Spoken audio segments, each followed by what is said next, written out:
हमारे north India में देसी भाषा में कहा जाता है कलेश पड़ जाना, जिसको सभ्य भाषा में बोला जाता है विवाद या फिर मतभेद पैदा हो जाना। कलेश वर्ड का किस किस को पता था, नीचे कमेंट करके बताएं। वीडियो काफी इन्फॉर्मेटिव होने वाला है, इसलिए एंड तक देखिएगा, आपको काफी इंटरेस्टिंग जानकारी मिलेगी।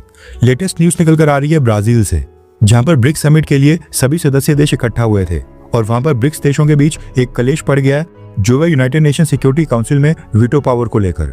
सबसे पहले सऊदी अरब के ड्रामा के बारे में बात करते हैं। पिछले साल ही ब्रिक्स के मेंबर्स की संख्या 5 से 10 की गई थी।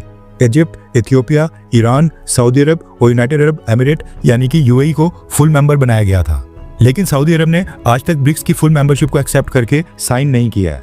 जिस समय जो बाइडेन प्रेसिडेंट हुआ करते थे, उस समय सऊदी अरब एग्रेसिव तरीके से पुश कर रहा था कि उसको भी ब्रिक्स का सदस्य बनाया जाए।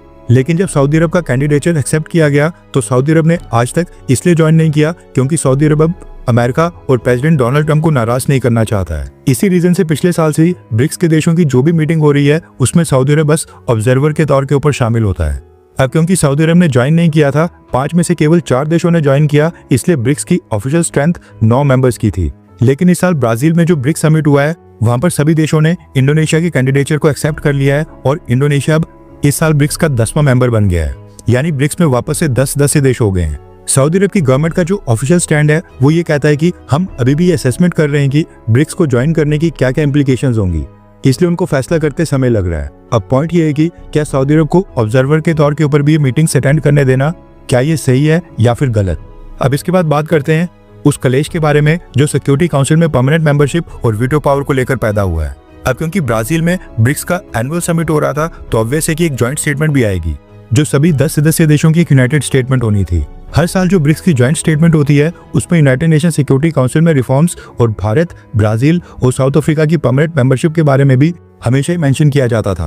अब क्योंकि भारत की परमानेंट मेंबरशिप के ऊपर चाइना को भी कंसर्न्स हैं, इसलिए यूनाइटेड नेशन सिक्योरिटी काउंसिल में परमानेंट मेंबरशिप और वीटो पावर वाले पैराग्राफ को डिप्लोमेटिक लैंग्वेज में लिखा जाता था। हर साल जॉइंट स्टेटमेंट में मेंशन होता था कि सिक्योरिटी काउंसिल के दोनों परमानेंट मेंबर्स रशिया और चाइना यूनाइटेड नेशंस और सिक्योरिटी काउंसिल में जो भारत, ब्राजील और साउथ अफ्रीका की एस्पिरेशंस हैं, उनको ये दोनों ही देश सपोर्ट करेंगे।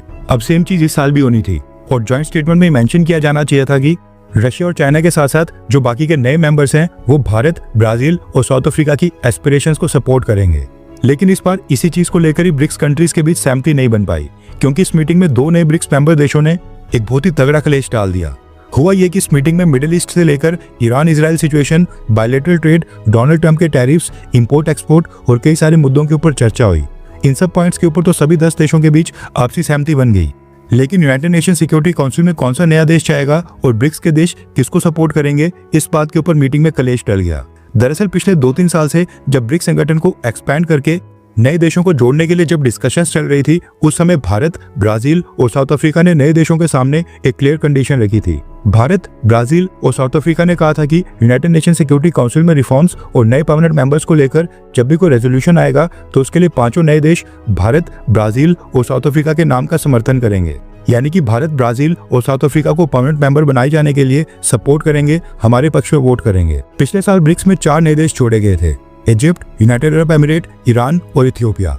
अब इनमें से हर एक देश ने उस समय कहा था कि वो परमानेंट मेंबर बनाए जाने के लिए भारत को सपोर्ट करेंगे और भारत के साथ साथ साउथ अफ्रीका और ब्राजील को भी समर्थन करेंगे। लेकिन अब इन देशों को जोड़े हुए 1 साल भी पूरा नहीं हुआ है, मगर इन 5 नए देशों में से 2 देश आज ही बागी हो गए हैं, यानी कि ये बात मानने से इनकार कर रहे हैं। ये 2 देश हैं इजिप्ट और इथियोपिया। अब ये दोनों ही अफ्रीकन देश हैं, यानी कि अफ्रीकन कॉन्टिनेंट से आते हैं। यूनाइटेड नेशन सिक्योरिटी काउंसिल में जब भी रिफॉर्म्स की बात आती है, आपने सुना होगा कि भारत के साथ साथ अफ्रीकन देशों का भी नाम जोरों शोरों से लिया जाता है, क्योंकि अफ्रीकन कॉन्टिनेंट से एक भी देश इस समय यूनाइटेड नेशन सिक्योरिटी काउंसिल में शामिल नहीं है। और जब भी अगले रिफॉर्म्स होंगे, अफ्रीका से एक देश तो जरूर ऐड किया जाएगा। अब वो देश कौन सा होगा, सारा विवाद इसी मसले के ऊपर है। अफ्रीकन देशों में 2-3 नाम जो सबसे ऊपर हैं, वो है साउथ अफ्रीका, नाइजीरिया और इजिप्ट। इन तीनों देशों की सेना और अर्थव्यवस्था बाकी सभी अफ्रीकन देशों के मुकाबले काफी स्ट्रांग है। इनमें से इजिप्ट, इथियोपिया और साउथ अफ्रीका, ये 3 देश ब्रिक्स के मेंबर हैं। अब ये देश भी आपस में लड़ रहे हैं कि अफ्रीका से वो कौन सा देश होगा जो रिफॉर्म्स के बाद यूनाइटेड नेशन सिक्योरिटी काउंसिल का परमानेंट मेंबर बनेगा। साउथ अफ्रीका क्योंकि पहले से ब्रिक्स का मेंबर था, इसलिए अगर रूल्स के हिसाब से चला जाए तो इजिप्ट और इथियोपिया को यूएन सिक्योरिटी काउंसिल में परमानेंट मेंबरशिप के लिए साउथ अफ्रीका को सपोर्ट करना चाहिए, जो पुराने ब्रिक्स देशों ने ज्वाइनिंग के समय कंडीशन रखी थी। लेकिन ब्रिक्स ज्वाइन करने के बाद इजिप्ट और इथियोपिया इन दोनों ने परमानेंट मेंबर और वीटो पावर के लिए साउथ अफ्रीका के नाम के ऊपर हामी भरने से इनकार कर दिया है। ब्राजील के ब्रिक्स समिट को लेकर एक ज्वाइंट स्टेटमेंट बनाई गई थी। इस ज्वाइंट स्टेटमेंट में हर साल की तरह एक सेक्शन था यूनाइटेड नेशन सिक्योरिटी काउंसिल में परमानेंट मेंबर्स का। इस सेक्शन में मेंशन किया गया था कि ब्रिक्स के देश परमानेंट मेंबर के तौर के ऊपर भारत, ब्राजील और साउथ अफ्रीका की एस्पिरेशंस को सपोर्ट करेंगे, यानी कि अफ्रीकन कॉन्टिनेंट से साउथ अफ्रीका होगा। लेकिन फिर उसके बाद इजिप्ट और इथियोपिया इन दोनों ने इस जॉइंट स्टेटमेंट को साइन करने से इनकार कर दिया था। इजिप्ट और इथियोपिया ने कहा कि अभी यह तय नहीं हो पाया कि अफ्रीकन कॉन्टिनेंट से कौन सा देश परमानेंट मेंबर बनेगा, यानी कि ये डिसीजन अफ्रीकन यूनियन का होगा। इसके ऊपर हम ब्रिक्स की बात नहीं मानेंगे। भारत और ब्राजील के नाम से हमें कोई भी प्रॉब्लम नहीं है, लेकिन ये साउथ अफ्रीका के नाम के ऊपर हम बिल्कुल भी सहमति नहीं देंगे। कई मिनट्स तक चर्चा हुई, लेकिन इजिप्ट और इथियोपिया ने झुकने से इनकार कर दिया, जिसके बाद ब्रिक्स देशों की ज्वाइंट स्टेटमेंट थी उसके ऊपर सहमति नहीं बन पा रही थी, उसको कैंसिल करना पड़ता। इसलिए फिर एट द एंड ये डिसाइड हुआ कि उसमें से साउथ अफ्रीका का नाम काट दिया गया और सिर्फ भारत और ब्राजील के नाम को मेंशन किया गया, ताकि एटलीस्ट ब्रिक्स देशों का जो समिट हो रहा है इसकी एक ज्वाइंट स्टेटमेंट आ जाए। मसला ये है कि इजिप्ट खुद अपने लिए परमानेंट मेंबरशिप चाहता है और इथियोपिया ने क्लियर किया है कि वो किसको सपोर्ट करते हैं, साउथ अफ्रीका, इजिप्ट या फिर नाइजीरिया को। ये उनका पर्सनल डिसीजन होगा। अब सबसे बड़ी प्रॉब्लम ये है कि अफ्रीका कॉन्टिनेंट में जितने भी देश आते हैं जो अफ्रीकन यूनियन का हिस्सा है, वो आपस में डिसाइड ही नहीं कर पा रहे हैं कि उनके कॉन्टिनेंट से किसको वीटो पावर दी जाए, और ये सभी देश आपस में लड़ रहे हैं और इनकी लड़ाई ब्रिक्स समिट तक भी पहुंच गई है, जिसके कारण ब्रिक्स की ज्वाइंट स्टेटमेंट के ऊपर ही आफत आ पड़ी थी। अफ्रीकन यूनियन कहता है कि हमारे 2 देशों को परमानेंट मेंबर बनाया जाए। ये तो खैर पॉसिबल नहीं लगता है। एक अफ्रीकन देश तो जरूर सिक्योरिटी काउंसिल की परमानेंट सीट के ऊपर बैठेगा। अब वो कौन होगा ये डिसाइड नहीं हो पा रहा है, और 2 सबसे बड़े दावेदार इजिप्ट और साउथ अफ्रीका हैं, और ये दोनों ही ब्रिक्स के मेंबर हैं। बात करते हैं कि इस चीज के फ्यूचर एक्सपेक्ट्स क्या होंगे, क्योंकि इस समय रशिया और चाइना ये 2 देश ऐसे हैं जो ब्रिक्स को G20 की तरह और भी बड़ा संगठन बनाना चाहते हैं। लेकिन मसला ये है कि अभी 5 से 10 होते होते इतनी सारी प्रॉब्लम्स आ गई हैं, और ये तो अभी मतभेदों की शुरुआत है। जैसे जैसे कोई संगठन बड़ा होता है उसमें काफी सारे देश शामिल होते हैं, तो सबकी विचारधारा अलग अलग होती है, जिसके कारण बड़े संगठनों में आपसी मतभेद के चांसेस और भी बढ़ जाते हैं।